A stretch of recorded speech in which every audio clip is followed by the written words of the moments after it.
നമസ്കാരം, welcome back to the creative bench. അപ്പോൾ ഇന്നത്തെ ബിഗ് ബോസിന്റെ റിവ്യൂയിലേക്ക് എല്ലാവർക്കും സ്വാഗതം. This is Ganga R Bhaskar here. So ആദ്യം തന്നെ ഒരു കാര്യം ഞാൻ നിങ്ങളോട് എല്ലാവരോടും പറയാൻ ആഗ്രഹിക്കുന്നത്, ബിഗ് ബോസ് എന്നത് ഒരു ഗെയിമാണ്.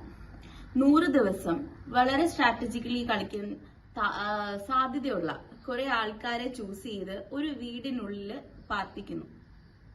അവിടെ അവർക്ക് ഒരുപാട് ടാസ്ക് കൊടുക്കുന്നു. ആ ടാസ്കിൽ അവർ തമ്മിലുണ്ടാവുന്ന കോൺഫ്ലിക്റ്റും കാര്യങ്ങളും ഒക്കെയാണ് കാണിക്കുന്നത്. ഈ 100 ദിവസത്തിന് ശേഷവും ഓരോ കണ്ടസ്റ്റൻസിനും ജീവിതം ബാക്കിയുണ്ട്. അത് മനസ്സിലാകാതെയാണ് ചിലര് ബിഗ് ബോസ് ഹൗസിൽ ഇപ്പൊ പ്രവർത്തിച്ചുകൊണ്ടിരിക്കുന്നത്. അതിലൊരാളാണ് ഷാനവാസ്.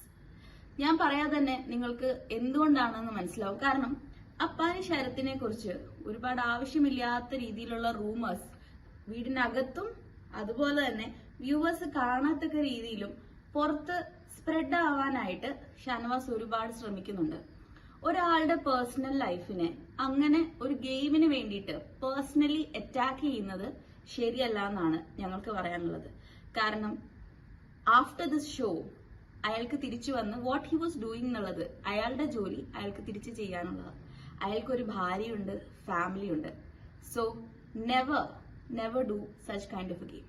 അപ്പൊ ഷാനവാസിന്റെ സ്ട്രാറ്റജിയെ കുറിച്ച് കഴിഞ്ഞ 2 ആഴ്ച ഞങ്ങൾ പറഞ്ഞത് വളരെ നല്ലൊരു പ്ലെയർ ആണ്, വളരെ നല്ല സ്ട്രാറ്റജിക്കലി ഒക്കെ അയാൾ പെർഫോം ചെയ്യുന്നുണ്ട് എന്നൊക്കെയാണ്. അത് ശരിയാണ്, സ്ട്രാറ്റജിക്കലി അയാൾ പല ഗെയിംസും പെർഫോം ചെയ്യുന്നുണ്ട്.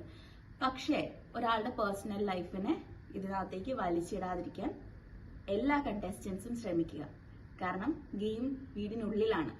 അത് പുറത്തുള്ള ഫാമിലീസിനെ അല്ലെങ്കിൽ നമ്മുടെ ഓരോ കണ്ടസ്റ്റൻസിനെയും സ്നേഹിക്കുന്നവരെ എഫക്റ്റ് ചെയ്യാതിരിക്കാനായിട്ട് മാക്സിമം ശ്രമിക്കുക.